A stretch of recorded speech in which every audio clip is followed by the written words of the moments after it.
Kini ku berjanji padamu semua bahwa satu saat kita jumpa lagi. Insya Allah kita jumpa lagi.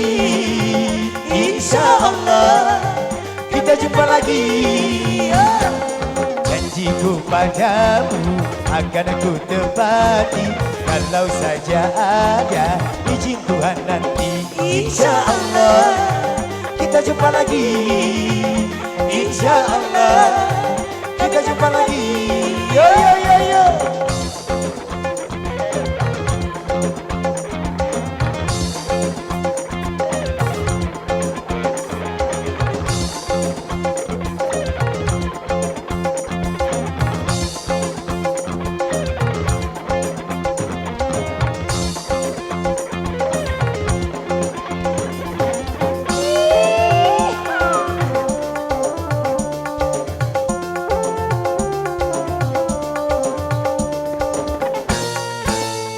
Kita sebagai manusia tiada daya dan upaya.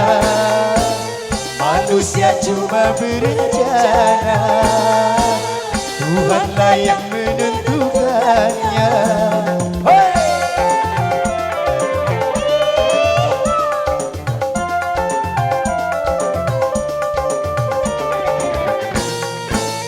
Dari itu kalau berjanji jangan ucapkan kata pasti. Sebaiknya anda katakan itulah Tuhan mengizinkan. Janjiku padamu akan ku tepati asal saja ada izin Tuhan nanti.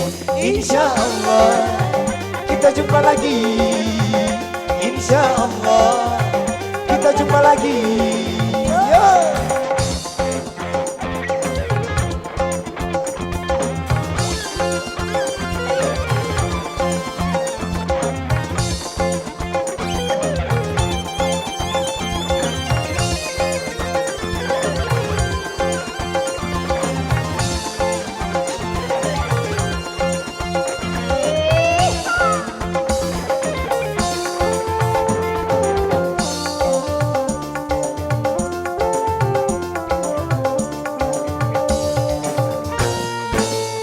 Kita sebagai manusia tiada daya dan upaya. Manusia cuma berencana, Tuhanlah yang menentukannya.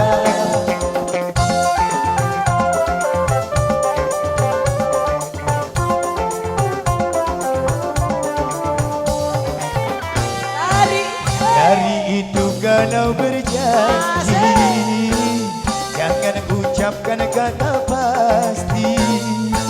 Sebaiknya anda katakan jikalau Tuhan mengizinkan.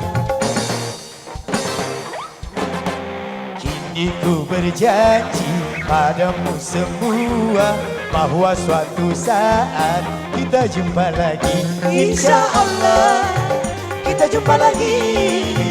Insya Allah kita jumpa lagi. Janjiku padamu akan ku tepati asal saja ada izin Tuhan nanti.